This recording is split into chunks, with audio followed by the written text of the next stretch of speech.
Morning my dear children. कैसे हैं आप लोग? अच्छे हैं? चलो मैं भी अच्छा हूं। देखिए, आज आपको मैं एक कहानी सुनाने जा रहा हूं। उस कहानी का नाम है, आप खुद देखिए क्या है उस कहानी में। एक छोटा सा बालक जो गांव में रहता था, उसके गांव में एक बगीचा हुआ करता था और उस बगीचे में वो क्या करता था, वो रखवाली करता था।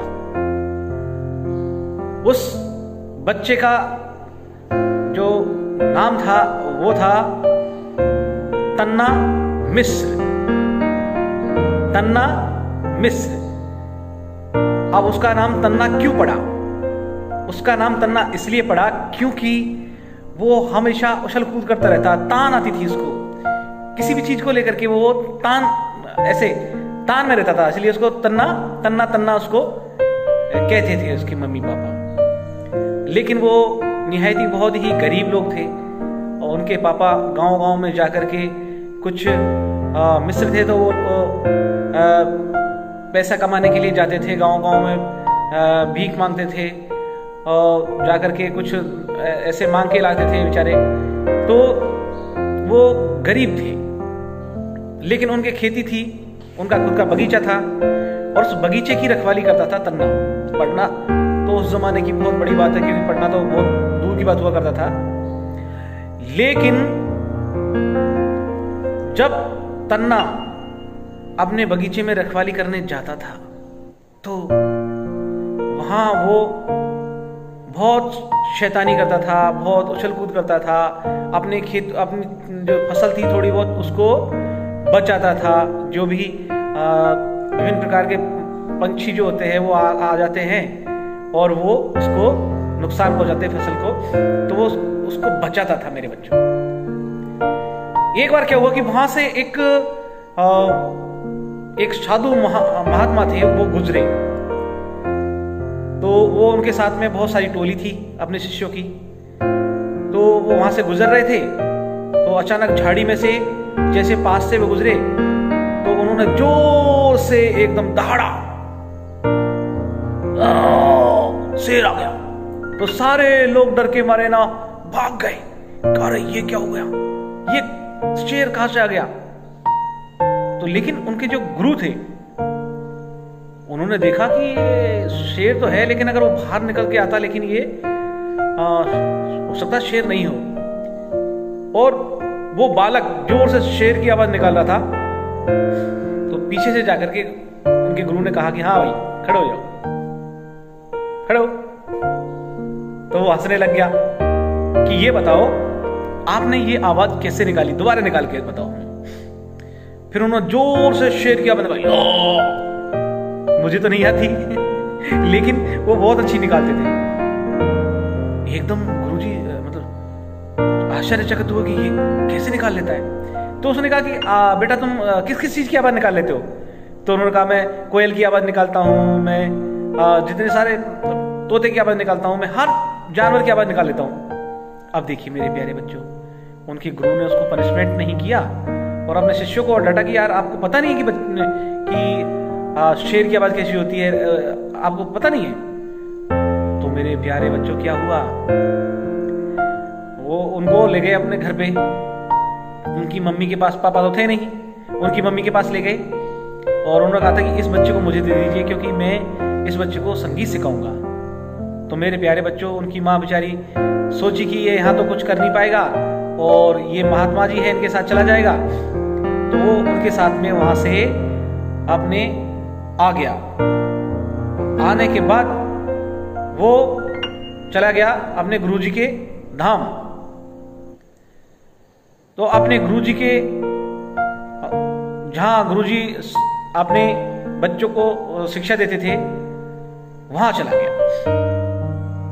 अब मेरे प्यारे बच्चों, गुरुजी की कुटिया में रहना, सुबह शाम संगीत सीखना और गुरुजी की जो सामान है उनकी केयर करना। सामान तो क्या हुआ करता था, लेकिन वही तानपुरा गाने का और कुछ भोजन बनाना और संगीत सीखना, यही काम हुआ करता था मेरे प्यारे बच्चों। गुरुजी ने उनको, उनका नाम था, गुरुजी का नाम था हरिदास। क्या नाम था? हरिदास। और उस बालक का नाम था तन्ना मिश्र। तो मेरे प्यारे बच्चों क्या हुआ, उसके बाद गुरुजी ने उनको संगीत सिखाया 8 साल। सीखने के बाद गुरुजी ने कहा कि बेटा अब आप यहां से जा सकते हैं, क्योंकि अब मेरे पास आपको खिलाने के लिए कुछ भी नहीं है। आपने संगीत सीख लिया है, आप जाइए, आगे जाइए, नाम रोशन करिए, खुद का भी करिए, मेरा भी करिए। लेकिन उनका मन बहुत दुखी हुआ कि नहीं, मैं तो आपके पास पला बड़ा हूं, इतना बड़ा हो गया हूं, तो मैं आपको छोड़ के नहीं जाऊंगा गुरुजी। उन्होंने कहा नहीं बेटे, मेरी यही परंपरा है कि आपको जाना पड़ेगा। और मेरे प्यारे बच्चों, तानसेन चल दिया फिर अपने घर की तरफ। जाके देखा तो वहां कुछ नहीं मिला। उसके मम्मी पापा गुजर गए थे टेंशनों में।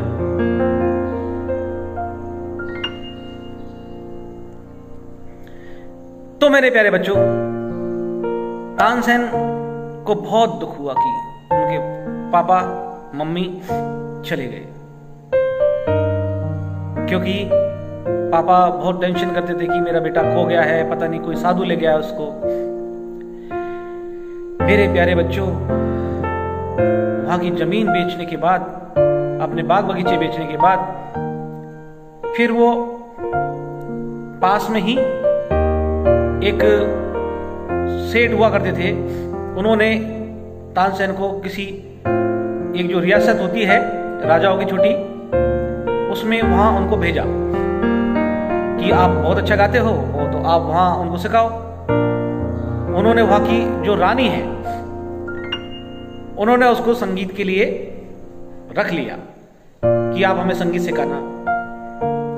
तो मेरे प्यारे बच्चों, वो संगीत सिखाते थे, और संगीत सिखाते सिखाते जब रानी को लगा कि बहुत अच्छा लड़का है, तो क्यों ना इसकी शादी कर दी जाए। तो वहीं जो दासियां हुआ करती थी रानी की, तो सुंदर सी एक दासी देख करके उन्होंने उसकी शादी कर दी।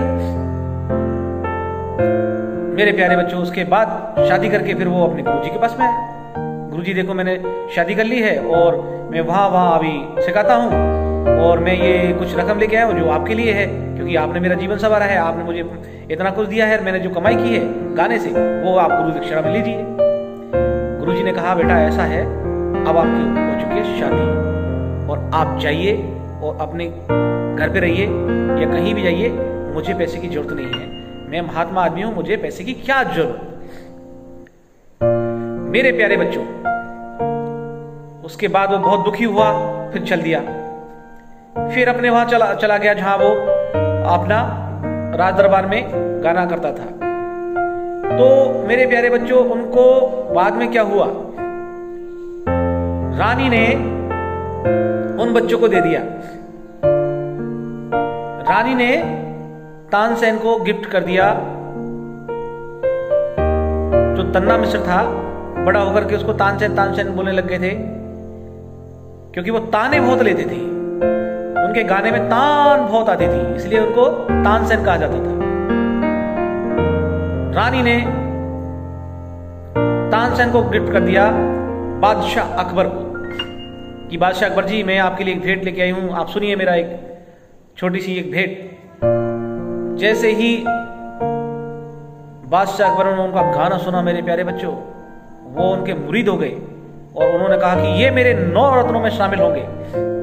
9 रत्नों में उनको शामिल किया गया, और 9 रत्नों में शामिल होने के बाद उनका नाम दुनिया के कोने कोने तक चला गया। मेरे प्यारे बच्चों, वो जब गाते थे, जब राग मेघ मल्हार गाते थे तो बारिश हो जाती थी, और राग दीपक गाते थे तो आग जल उठती थी चारों तरफ। एक बार उनके ही गुरु भाई जो वहां तानसेन के यहां थे, तानसेन के साथ में ही थे बादशाह अकबर के यहां, मेरे प्यारे बच्चों, उनको बहुत जलन हुई। बेजू बाबरा नाम था उनका। उन्होंने बादशाह अकबर को कहा कि उसको कुछ करने के लिए, इस तानसेन को मारने के लिए चाल चलनी पड़ेगी, कि मुझे एक कंपटीशन रखा जाए। और मेरे प्यारे बच्चों, कंपटीशन में क्या हुआ कि जो तानसेन गाने वाला था वो बैजू बाबरा ने पहले ही गा दिया, क्योंकि बैजू बहुत चतुर था, वो कान लगा के सुनता था तानसेन क्या गा रहा शाम को। उसने शाम को सुना और सुबह उसी को पहले ही गा दिया। अब तानसेन क्या गाएगा? तानसेन ने कहा है तो चीटिंग है। लेकिन मेरे प्यारे बच्चों, फिर उन्होंने कहा बैजू ने कि बादशाह जी आप इनसे राग दीपक सुनिए। राग दीपक उन्होंने गाया तो ऐसा गाया कि सारे लोग बाहर निकल गए, आग जलने लगी शरीरों में और उनके खुद को भी जलन हो, आग लगने लगी शरीर में। फिर उनकी बेटी आई और उन्होंने फिर राग मेघ गाया, फिर बारिश हुई और फिर वो शांत हुए। ऐसे थे तानसेन। ध्रुपद गाते थे। क्या गाते थे? ध्रुपद गाते थे। तो मेरे प्यारे बच्चों, एक बार बादशाह अकबर ने कहा कि देखो ऐसा है तानसेन, क्या दुनिया में तुमसे भी अच्छा कोई गाता है? तो तानसेन ने कहा हाँ नो डाउट, मुझसे अच्छे गाते हैं। तो कौन गाता है? बोला मुझसे अच्छे मेरे गुरुजी गाते हैं। बोला आपके गुरुजी गाते हैं? चलो जाओ आप आपके गुरुजी को बुला के लाओ। बोला नहीं सर साहब जी, वो आएंगे नहीं, क्योंकि वो राजकाज के लिए नहीं गाते हैं, वो एक साधु वृत्ति के लोग हैं और वो सिर्फ और सिर्फ भगवान के लिए गाते हैं और वो जब उनका मन होता तभी गाते हैं। ऐसे नहीं कि रात को 12 बजे की तानसेन गाओ, रात को 1 बजे की गाओ, आज ये हमने आज ये बहुत अच्छा काम किया है, चलो आज गाना है, रात के 3 बजे गा रहे, ऐसे नहीं गाते। मेरे प्यारे बच्चों, क्या हुआ? तानसेन से कहा उनके गुरु ने कि भाई मुझे गाना सुनना है तो क्या करूं? उन्होंने बहुत सारे सोने असर भी गाड़ियों में लाद के उनके घर भेज दिए कि आपको बादशाह अकबर ने बुलाया है, आप चलिए, आपको इतनी हमने सोने की असरपियां भेंट कर रहे हैं। तो उन्होंने कहा कि जाओ, मैं नहीं मानता बादशाह अकबर कौन है, मैं नहीं आता, क्या बोल देना। ऐसे थे हरिदास जी, इतना सोने की असरपियां, इतने घोड़े गाड़ी गए थे, लेकिन सबको भेज दिया। उसके बाद मेरे प्यारे बच्चों क्या हुआ? उसने कहा कि यार तानसेन, मुझे तो गाना सुनना है आपके गुरु का। फिर क्या हुआ कि एक काम करिए, आप ये राजकाज छोड़िए और मेरे साथ आपने वैसे ही नॉर्मल साधु के ऐसे कपड़े पहन लीजिए और आप मेरे साथ तानपुरा ले लो और मेरे साथ चलो। तो मेरे प्यारे बच्चों, वो उनको लेके गए। उन्होंने तानपुरा हाथ में पैदल पैदल बादशाह अकबर पहुंच गया उस कुटिया में, वृंदावन में कुटिया के अंदर साधु बैठा हुआ। उसने देखा कि यार तानसेन आ रहा है, वाह, मन खुश हुआ। लेकिन तानसेन के साथ ये चेला कौन है? इतनी एज का कोई चेला कैसे हो सकता है? उनको थोड़ा डाउट हुआ, लेकिन उन्होंने सोचा कि नहीं हो सकता है कोई सिखा रहा होगा किसी को। तो मेरे प्यारे बच्चों, क्या हुआ? जब तानसेन बोला गुरुजी वो एक कुछ सुना दो, थोड़ा सा गाना सुना दो। नहीं, मेरा अभी मन नहीं है बेटा, मैं अभी नहीं, मैं जब मन होगा जब सुनाऊंगा। 2 दिन हो गए, 3 दिन हो गए, 4 दिन हो गए, लेकिन गुरुजी गा नहीं रहे थे। तानसेन बहुत कुछ कोशिश कर रहे थे, लेकिन बादशाह को बोले यार तो गा ही नहीं रहे, अब क्या करें? फिर तानसेन ने एक चाल चली। तानसेन ने जानबूझ करके तानपुरा छेड़ा और राग जो गाते हैं उस राग को वो गलत तरीके से गाने लगे। जैसे ही गलत तरीके से गाने लगे, गुरुजी को आ गया गुस्सा। ये मैंने ऐसे सिखाया था कि आपको, ऐसे सिखाया था मैंने आपको, मेरा नाम खराब कर रहे हो तुम, ऐसे उड़िए। गुरुजी भूल गया, मैं सॉरी, भूल गया। कैसे भूल गया? चलो दोबारा गाओ। फिर दोबारा गलत गा दिया। अरे मूर्ख, उसको ठीक कर। फिर गुरुजी गाने लगे। जैसे ही गुरुजी गाने लगे, बादशाह अकबर तो पैरों में गिर गए कि वाह जी वाह गुरुजी, कितना बढ़िया गाते हो आप, धन्य हो गया मैं तो। और बिना बोले आगे, गुरुजी तो वहीं रहे, लेकिन तानसेन पीछे पीछे और बादशाह अकबर आगे आगे बात नहीं कर रहा। बादशाह अकबर ने पूछा, हुक्म जी। बादशाह जी क्या मुझसे कोई गलती हो गई? बोला गलती नहीं, अरे यार मुझे आज पता लगा है कि कितने अच्छे गाने वाले हैं आपके गुरु, और आप कैसा गाते हो? आप जो तानसेन का दुनिया में नाम था, जो तानसेन के दुनिया भर में चर्चे हुआ करते थे, जिस तानसेन को लोग मानते थे, जिस तानसेन को बादशाह खुद मानता था, अपने नवरत्नों में शामिल कर रखा था, लेकिन जब गुरु का गाना सुना तो वो मुरीद हो गया और तानसेन से कहा, तानसेन तुम इतना अच्छा क्यों नहीं गाते हो? तुम्हें इतना अच्छा गाना चाहिए। फिर तानसेन ने क्या कहा? तानसेन ने कहा, देखो जी, गाना होता है मन का। जब हम मन से गाएंगे तो वो जो फीलिंग है, जो भावना है, वो आएगी। जब हमारा मन गाने का है नहीं, आप रात को 3 बजे कह रहे हो कि तानसेन को बुलाओ, तानसेन राग यमन गाओ, तानसेन राग दरबारी गाओ, तानसेन राग मेघ सुनाओ, आप बताइए फीलिंग कहां से आएगी?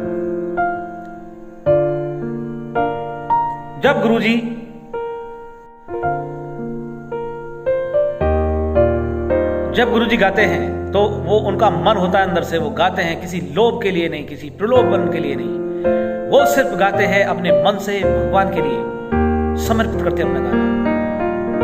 उनका गाना तो अच्छा होगा ना।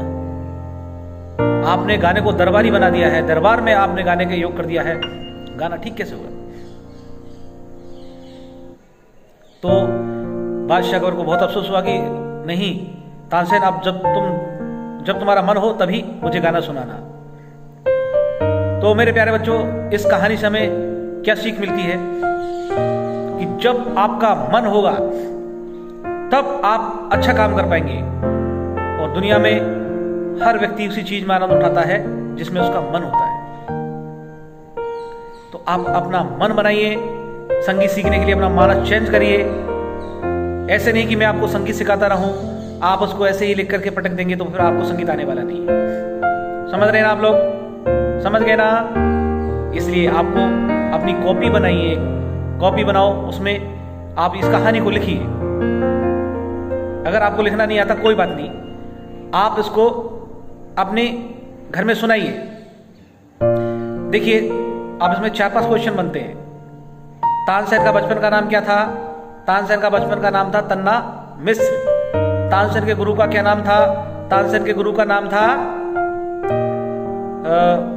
स्वामी हरिदास जी। स्वामी हरिदास जी कहाँ रहते थे? स्वामी हरिदास जी वृंदावन में रहते थे। तानसेन के खेतों में से कौन गुजर रहा था? स्वामी हरिदास जी गुजर रहे थे। तानसेन की प्रतिस्पर्धा किससे हुई थी? बैजू बाबरा से। तानसेन ने कौन सा राग बारिश होने के लिए गाते थे? राग मियां मल्हार। तानसेन कौन सा राग था जिससे कि आग जल जाती थी? ऐसा राग गाया उन्होंने, दीपक राग। ये वो क्वेश्चन है जो आपको याद रखने हैं।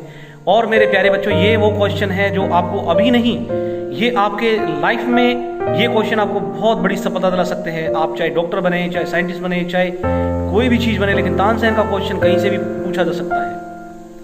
क्योंकि तानसेन जैसी महान शख्सियत, सदियां सूरज चांद जब तक रहेंगे, ये धरती तक रहेगी, तब तक उनका नाम रहेगा। और इसीलिए नीट के एग्जाम में अगर संगीत का क्वेश्चन पूछा जाता है तो ऐसा क्वेश्चन आता है मेरे प्यारे बच्चों। नीट हुआ, जेई हुआ, जितने सारे एग्जाम होते हैं। तो चलो, अभी आपकी छोटी उम्र है तो इस टॉपिक में हम बात नहीं करेंगे, लेकिन आपको इतना याद रखना है कि इस कहानी को बार बार सुनना है और इसको अपने जहन में बिठा लेना है। तो आज की कहानी तानसेन के नाम थी।